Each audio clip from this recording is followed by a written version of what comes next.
ብሎ ሀብል አምጥቶ በሀብል ዝም ብሎ አምጥቶ አልጓል። ግን ምን እንደሆነ እንዳስተላለኝም ጌታ ውዴ ዝም በይማሽ። ሀሰንና ብሩኬ ወንድማማቾች ናቸው። ምንም ወንድሙ ለምንም ነገር አያደርግበትም። ሀሰን ቀውስ ነው። ተውት። ሀሰን እብድነት እናንተ ማን የሚባል ልጅ አላያችሁም? ወንድሙ ለምን አረገ? አብርሃም ጋር አብርሃም ለምን አረገ? ወንድሙ ማለት እኮ ከፍታለ ቤትዬ ልንገርሽ፣ ሁሉም አሁን አብርሃምም ስራ እየሰራ ነው፣ ሩታም ስራ እየሰራሽ ነው። ሁሉም ስራ እየሰሩ ነው። አልጣሉም። እኛ ላይ የሚጫወቱ እኛ ላይ ቪዲዮ የሚሰሩት እኛ ላይ የሚያላፍ እስካሁን ድረስ። ስለዚህ እውነት ነው መስራት እንጂ አመት ሙሉ 2 አመት እንዴት ነው ያለ ነገር ስሚኝ መስማ ሀሰንም ቢሆን ለብሩኬ ምንም ነገር አያደርግለትም። አብሮ ያደጉ አብሮ አንዳፈር አንድ ሰራተኞች ናቸው። ምንም ነገር የሚያደርግበት ነገር የለም። አቶ ምንም ነገር ያደርጋል ብዬ አላስብበትም። ዝምድና ያለው አንድ ሰፈር ናቸው። አብሮ ያደጉት ግን ይህን ነገር ያደርጋል አላስብም። አያደርግበትም። ገባሽ? ፈጣሪ ጠብቆ ደግሞ እሱ ደግሞ የእመቤቴ ልጅ ነው።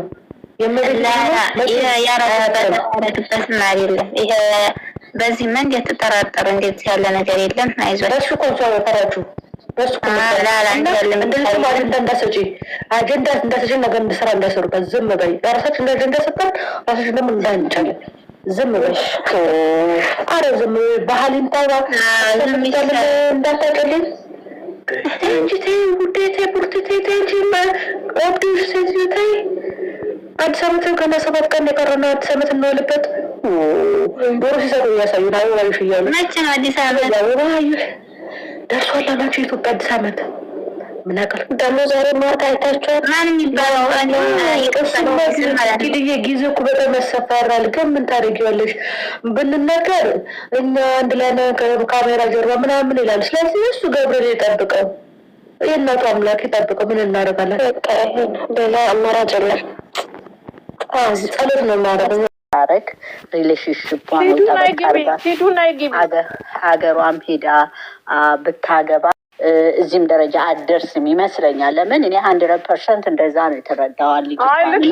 ይሄ በጣም ብዙ ነው። በቃ እኛ ብቻችንን ያደግን ሰዎች አይደለም። እናት አባት ያለሽ እህት ወንድም አለ እከሌ አለ።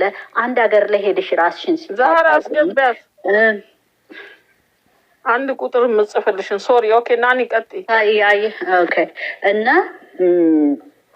ያ ስላለ ቀላል ልጆች ናቸው እንበል። በ20 አመት ከወጡ 29 ላይ እንገባለን ትዳር እንይዛለን ወይ 30 ላይ ማለት አለበት አንድ ሰው።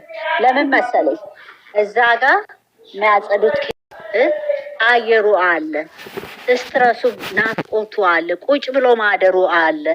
ቁጭ ብለው ነው የሚያድሩት እነዚህ ልጆች።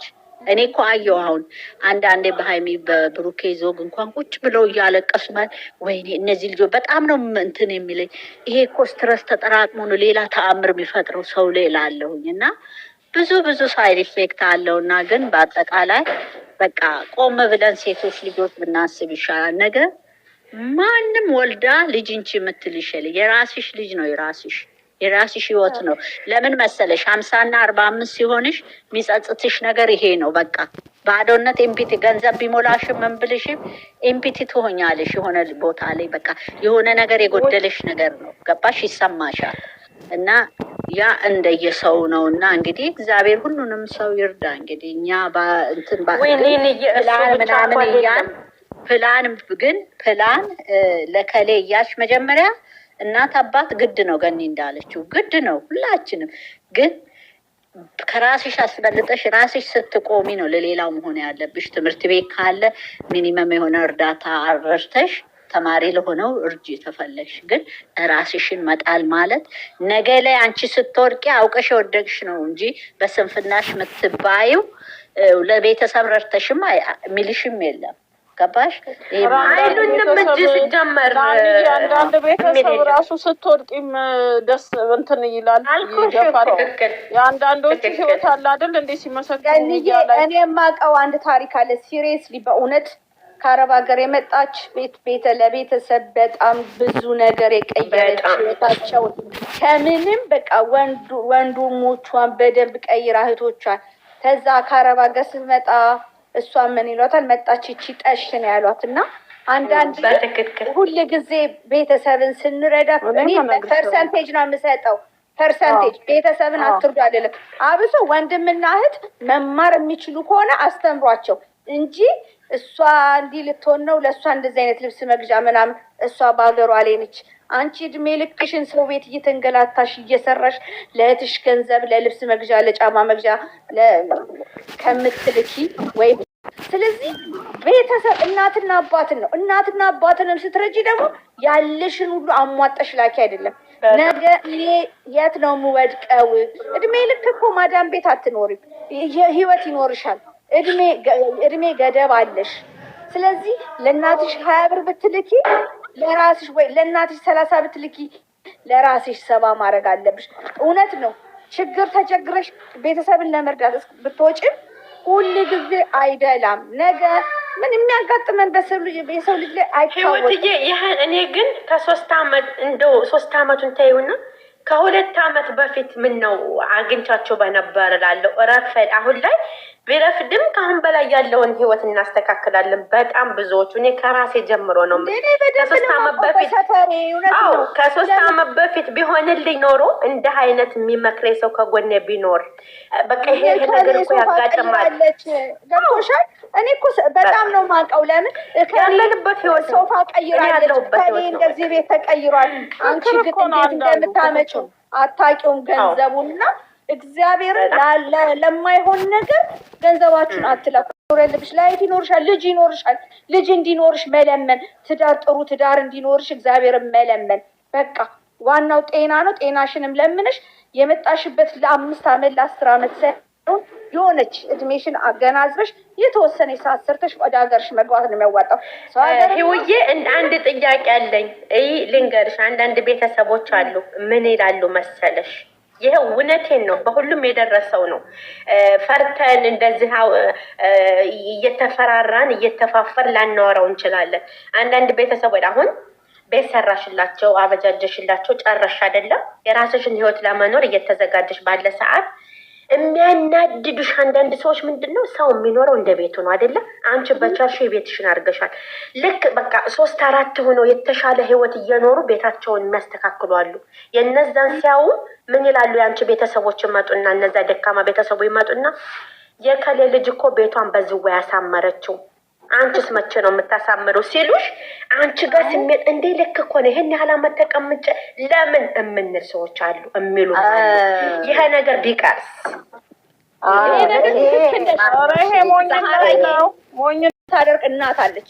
አንዳንድ እናት የላክሽውን ገንዘብ ይቀመጥ ብለሽ የረዳሽውም አለ። ልክ ስትሄጂ የሰው ልጅ ሆዱን ሳይሆን ምንድን ነው የሚባለው? እኔ እንትን አምናለሁ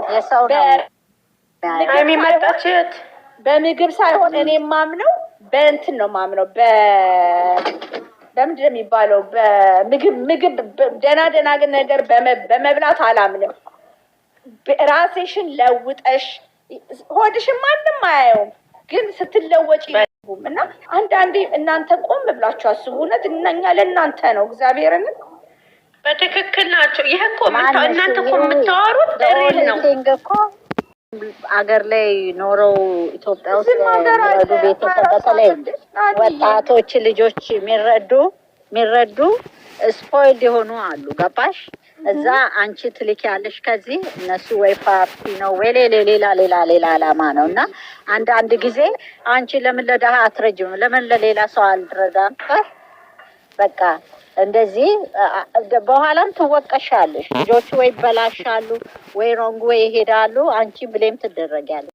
የሆነ ትምህርት ህይወት እንዳለች የሆነ ነገር አስተምሯቸውና የሆነ ነገር መክፈት የሆነ ነገር ማድረግ ከቻላችሁ አንድ ያድርጉ እንጂ በየጊዜው በየወሩ ገንዘብ የምትልኩለት ከሆነ ገንዘቡን ይጠብቃል ማለት ነው። በየወሩ እንደዛ ነው የሚሰማኝ። እና ህይወታችሁን አስተካክሉ። ትንሽ እየቆይ በመሀል እንቀጥላለን ይሄን ነገር። ኪዱን 1 ደቂቃ ላናግራት። ቀደም ቲጂ ቤት ፈልጌሽ ነበር። ኪዱ ግቢ ያልኩሽ ለዚህ ነው። በቀደም ለት ቲጂ ቤት ሆነን ትጅዬ ሄዳ አሁን እንግዲህ ኪዱ ሄዳ ትለጥፈናለች እናታችን ምናምን ብላ ስላልኩኝ ተሰምቶሽ እንዳይሆን እሺ። ሌላ ስትለጥፊ እዛ ጋር እየተሳቀቅሽ ስትናገር አይቻለሁ። እኔ ዝም ብዬ ነው እሺ፣ እንደፈለግሽ ስሪ። እናንተማ መስራት አለባችሁ ስሪ። እንደውም የእኛን ምክር ምናምን ነው። አዎ አይ እኔ ስለተከታተልኳት ነው። ከዚህ ወጥታ የሆነ ለጥፋን እዛ ጋር እየተናገረች የሆነ እንትን አለች መሰለኝ፣ ተሳቀቀች መሰለኝ። እንዳይሰማሽ እሺ ስሪ፣ ምንም ችግር የለም።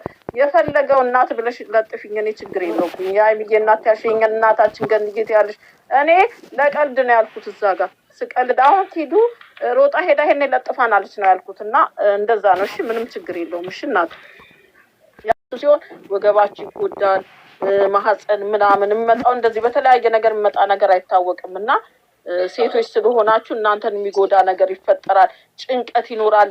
ለተለያየ ሰዎች የምትረዱ ከሆነ ደግሞ ጭንቀቶች ደግሞ ማህፀንን አንዳንዴ ምንድን ነው እንደውም እኔ በሆነ ነገሮች ብቻ አላቅም ብቻ ረስቸዋለሁ የተነሳ ይሄ ዝግት ብሉ እንደገና ደግሞ እግዚአብሔር ባለበት ሰዓት ደግሞ ልጅ ሰጣት እና የተወሰነ ነገር ሊያጋጥማችሁ የተወሳሰበ ነገር ሊያጋጥማችሁ ስለሚችል እኔ እንደውም ከ5-26 ዓመት ሲሆን ቀደም ብላችሁ እንደው አጋር ጓደኛ ካላችሁ ህይወታችሁ ጥሩ ሰው ካገኛችሁ እግዚአብሔር የተባረከ ሰው ከሰጣችሁ ህይወታችሁን አስቀድማችሁ ካሁኑ ያላበጃችሁት ህይወት በኋላ በ29 እና በ30 ወደ 40 ከየትም ሊመጣ አይችልም። ልጅቷን ምናልባት ቆይ ልስራ ቆይ ተነጎዳ ልስራ ተዋወቃለሁ ምናምን ስትል ይሆናል ጊዜው እንደዚህ ይሄዳል ይሮጣል ጊዜው። እኔ ጓደኛ ካላችሁ እንደውም እኔ እስከ 29 እና ንይ እንዳለችው ጥሩ ነው። የሷ ምሳሌ ትክክል ነው የተናገረችው። ግን ባይቆዩ ጥሩ ጓደኛ ካላችሁ እውነተኛ እንደ ጓደኛ ካላችሁ አሁን በጮኝነት በፍቅረኛሞች መካከል ካላችሁ ጊዜ ባትፈጁ ጥሩ ነው። የሚመጣው ነገር አይታወቅም። በጭንቀት በተለያየ ነገር የሚመጣው ነገር ስለማይታወቅ ወደ ትዳሩ ብትሄዱ ጥሩ ነው ካጋጠማችሁ ወደ እንትን። ግን ይሄ እህት ወንድም ይሄ እናትና አባታችሁን ረዳችኋል።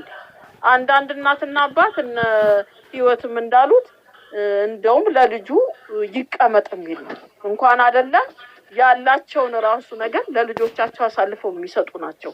እናንተ ስትሰጧቸው ልጄ መታደክሟታል። አንዳንዱ ደግሞ የነበረሽን ገንዘብ እኔ አውቃለሁ። እኔም ዘመድ የሆነች ልጅ ቅርቤ የራሴ ዘመድ ምላት ገንዘብ ስትልክ ጥፍት አድርገው ምን ነው ቤት እንኳን በገዛው ብላለች። ይቀመጥልኝ ይሄ እንደዚህ ስሩልኝ ያለችውን ገንዘብ አጥፍተው እኔ እንደውም ሌላ ራስሽ ከውጪ የሆነ ነገር ግዢ እያልኳት ነበር ከዛ ቤት ውጪ ስላት እንዲሁ ገንዘቡን አጥፍተው ጠብቋት አብዳ ወይ ህይወቷን እንዳትመራ ህይወቷንም እንዳታስተካክል ይኸው እስከ ዛሬ አላገባች። ህይወቷን ሁሉ ነው ያጨለመባት። ቤተሰብ ገንዘቧን አረብ ሀገር ያላትን ገንዘብ ማቃት የቅርብ ሰው ገንዘቧን ጭርስ አድርገው ቤተሰብ ይጠላችኋል። ቤተሰብ አትርዱ ማለታችን አይደለም፣ ግን አስቡ ስለራሳችሁ ህይወት ደግሞ መጀመሪያ ራሳችሁ ስለራሳችሁም አስቡ። እናትን እርዱ፣ አባትን እርዱ፣ ግን የምታረጉትን ነገር በልኩ። የሰው ኑሮ ብቻ አይደለም ማለት የራሳችሁንም ህይወት እየጸለያችሁ ጠዋትና ማታ ልክ ስራ ከመጀመራችሁ በፊት ተንበርክካችሁ ከእግዚአብሔር ጋር እየተነጋገራችሁ ማታም ከመተኛታችሁ በፊት እግዚአብሔር ሆይ ህይወቴን አስተካክል እያላችሁ ቤተሰብ አንዳንድ ቤተሰብ በተለይ ሲኖርሽ ነው የሚወድሽ። እኔ ብዙዎች አይቻልም። አንድ ልጅ እንደውም እኔ የቀወሰች እሷን የሰማሁት በጓደኛ አማካኝነት ነው። ሄዳ 5 ሳንቲም የለም ጥፍትፍትፍት አድርገው ምን ነው ስትል ስትገባ ወይ ቤቱን እኮ አሳደስንበት ልጄ በቃ ተመልሰሽ ትሄጃለሽ። እሷ ግን ትዳር ይዛለሁ ብላ ነው የገባችው። እና ሁሉም ቤተሰብ ለመሰላችሁ ገንዘቡን እያፈሳችሁ የምትሄዱ ነው ሰው እዛ ኢትዮጵያ ያለ ሰው ገንዘብ የምታፍሱ ገንዘቡ ዝም ብሎ የሚገኝ ነው የሚመስላቸው። እናንተ እንዴት እንደምትለፉ ገንዘቡን እንዴት እንደምታገኙ ስንት አይነት ጭንቀት እንዳለባችሁ ስንት አይነት የማዳም ሩሩ እንዳለባችሁ ህፃናቶቹ እንዴት እንደሚያስጨንቋችሁ የምትጠብቋቸው የተለያየ ሀሳብ እንዳለባችሁ ያ አይገባቸው። አንዳንዴም ደግሞ አያውቁም፣ በቃ አያውቁም፣ አይረዱም። በክፋትም አይረዱም። ግን ራሳችሁ ናችሁ ስለራሳችሁ